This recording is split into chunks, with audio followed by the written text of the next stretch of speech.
Você já se perguntou se é o herói da sua própria história?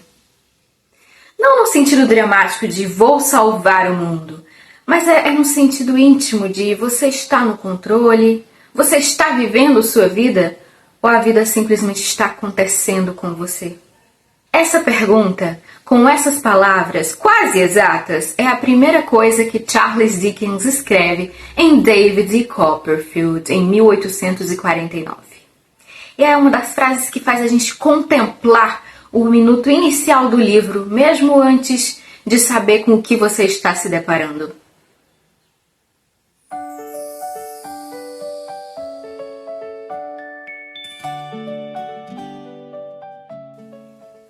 Olá, seja bem-vindo! Hoje eu vou falar sobre David Copperfield, que foi publicado entre 1849 e 1850 e é, na minha opinião completamente parcial, um dos livros mais ricos que eu já li. Não sou crítica literária, eu sou uma leitora e eu vou falar com você de leitor para leitor. Mas antes de qualquer coisa, esse vídeo ele tem alguns spoilers e eu vou avisar pra você antes de cada parte importante, então pode ficar tranquilo. Se você ainda não leu, não quer saber de nada, assiste até a parte da sinopse e daí você pausa, vai ler o livro e volta. O livro vale muito a pena. É um calhamaço, mas é um calhamaço de respeito. Então vamos começar pelo começo, que no caso de Dickens é literalmente o começo da vida do personagem. Agora, para entender David Copperfield, é importante você saber uma coisa sobre o Dickens. Quando ele tinha por volta dos 12 anos, o pai dele foi preso por dívidas e a família toda foi morar na prisão junto com ele, porque lá na Inglaterra vitoriana isso era possível, normal e aceito.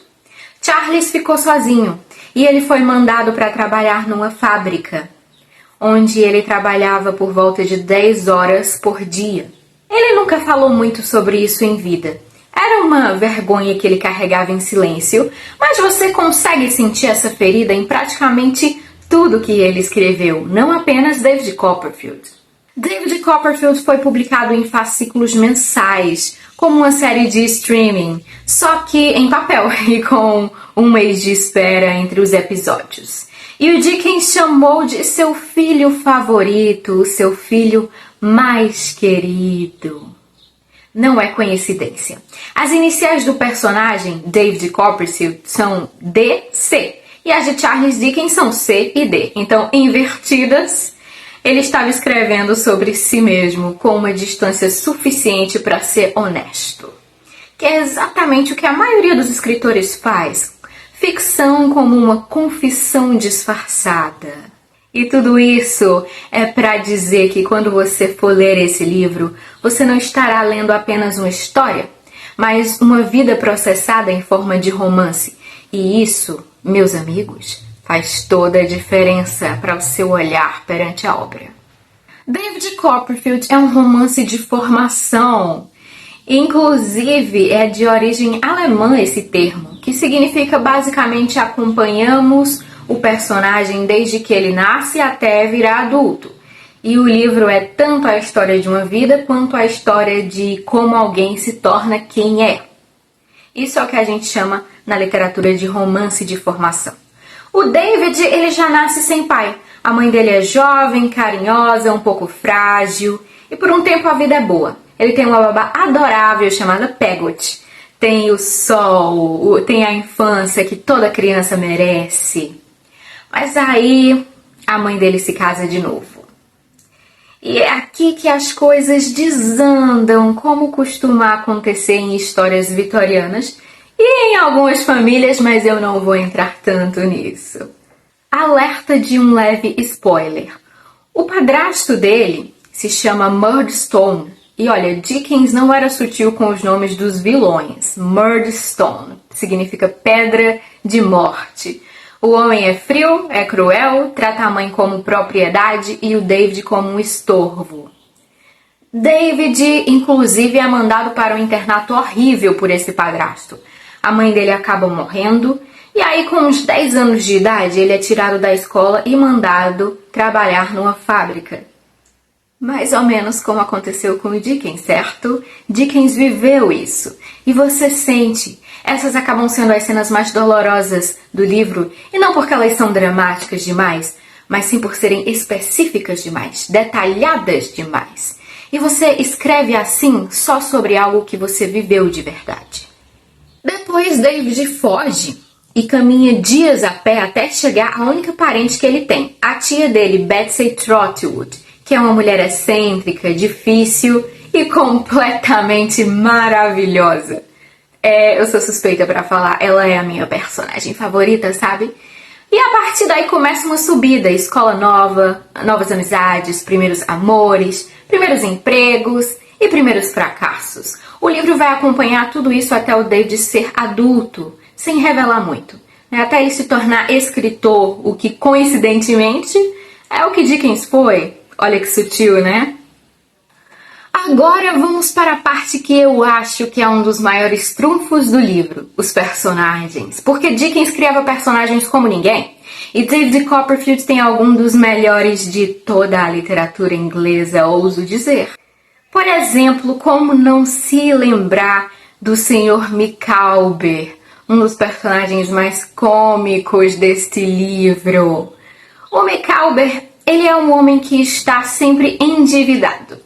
Ele tem sempre um plano mirabolante que vai resolver tudo e sempre absolutamente convicto de que algo vai aparecer, a esperança no horizonte. Ele usa palavras enormes para dizer coisas simples, acaba discursando como se estivesse em um parlamento. E no final das contas não para em pé financeiramente nem por um segundo.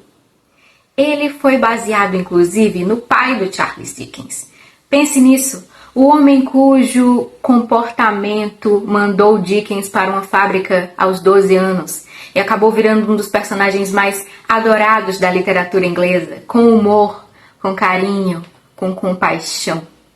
Isso se chama processar trauma pela escrita e é mais saudável do que parece, então pode ter sido muito bom para o próprio Charles Dickens. Agora a gente muda o tom aqui, porque eu vou falar para você de um outro personagem importante desse livro. Um personagem que me deixou altamente desconfortável e que, de novo, é um sinal de boa literatura. Esse personagem chama-se Uriah Heep. Ele é o vilão, a pessoa mais incômoda desse livro. Ele não é um vilão de capa preta, é pior, porque ele é um hipócrita sofisticado. A vida inteira ele repete que é um homem humilde, humilde, humilde, humilde, sempre com aquela voz melosa, aquelas mãos que ele torce o tempo todo enquanto faz esse show de humildade. Ele manipula, ele rouba, ele chantageia e destrói. É um personagem que me causou verdadeiro asco e eu ficava enjoada toda vez que ele aparecia. E o Dickens está criticando algo específico aqui.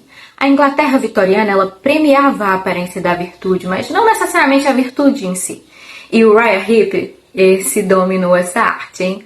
Séculos antes do LinkedIn existir, o Uriah Heep já tinha dominado a arte do pessoal/profissional.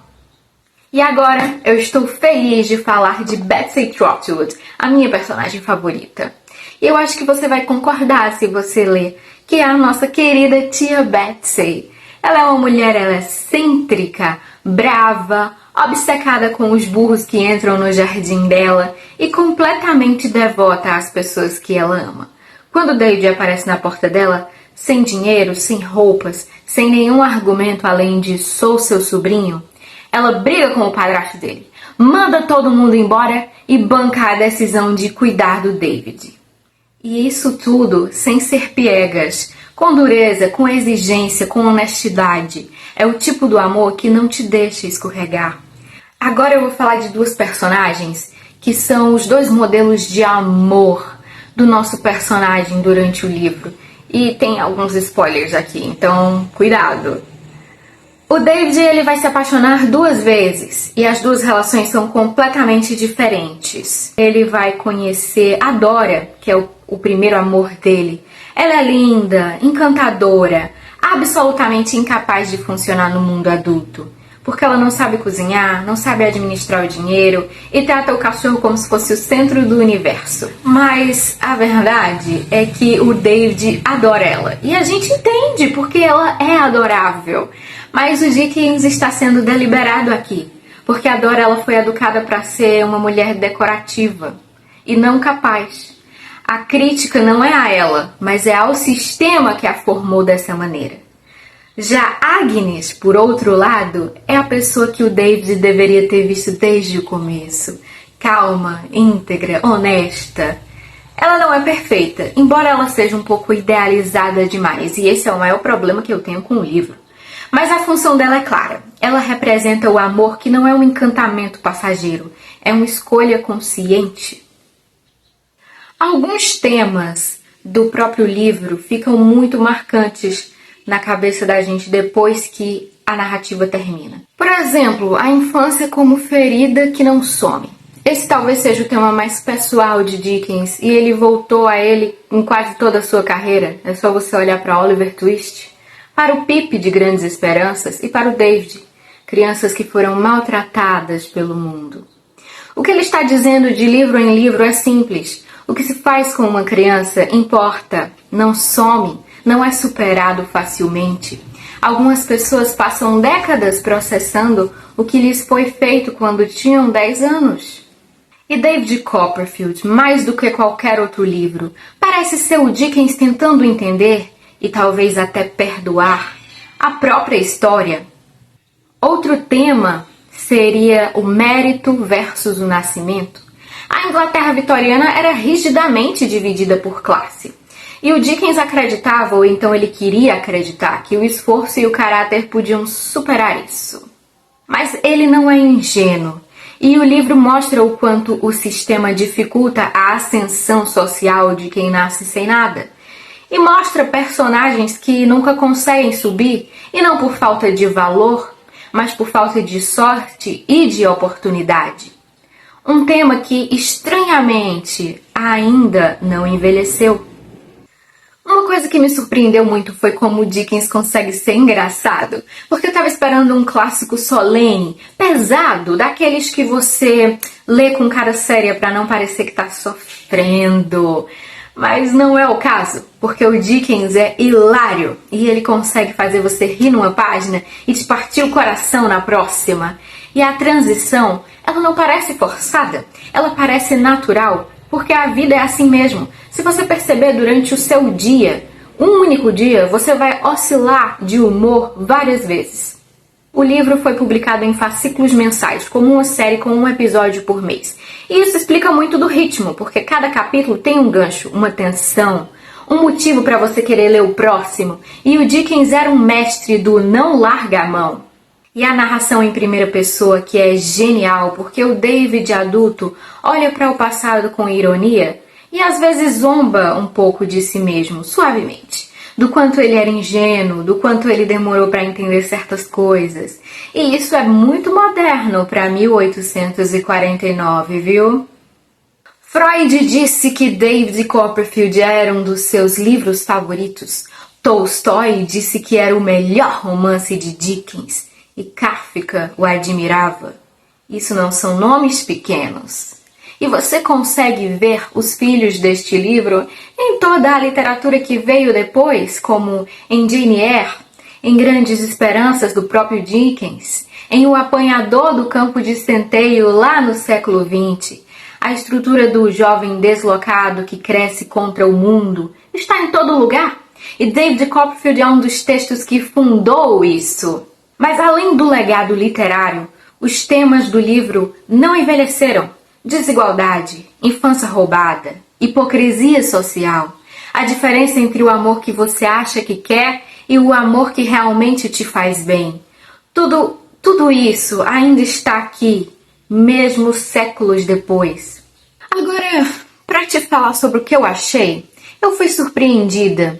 Eu fui com expectativa de vou cumprir um clássico e sair com a sensação de ter feito amizade com pessoas que não existem. O que eu reconheço é um pouco preocupante. Mas também é o melhor que a literatura pode fazer por você, porque quando eu fechei esse livro, eu senti uma saudade imediata de todo mundo que estava lá. E o que mais me afetou foram as partes da infância de David. A fábrica, a solidão, a sensação de ser invisível para o mundo. Dickens escreve essas cenas com uma precisão que só viveu ele próprio para saber como escrever isso de uma forma tão profunda. E a minha ressalva, eu tenho uma, é a Agnes, porque ela é boa demais. Num livro onde todo personagem tem imperfeições que são até fascinantes, ela é quase um símbolo andando, não uma pessoa. Mas em 900 páginas essa ressalva é pouca coisa. E eu super indico esse livro para quem gosta de personagens inesquecíveis, para quem quer entender um pouquinho melhor como era o século XIX na Inglaterra, para quem já se sentiu o herói deslocado da própria vida. Então, basicamente, eu indico esse livro para todo mundo, porque ele é um clássico atemporal.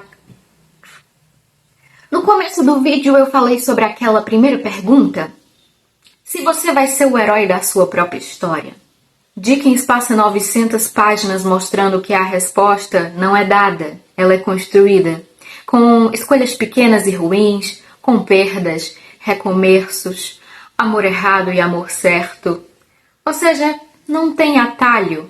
E o que mais me parece bonito em David Copperfield é que ele não se torna quem ele é apesar dos seus fracassos. Ele se torna quem ele é através desses fracassos. E isso, de alguma forma, é mais verdadeiro do que qualquer história de triunfo fácil. Dickens acreditava nisso. Ele viveu algo parecido. E ele deixou este livro como uma prova de que dá para chegar do outro lado. Se você ainda não leu, leia! Se você já leu, me fala aqui nos comentários o que foi que você achou. Especialmente o que você sentiu pelo Micawber, porque eu preciso de companhia nessa. Eu me apeguei a um personagem ficcional endividado de 1849. Tô bem? Tô ótima! Até a próxima!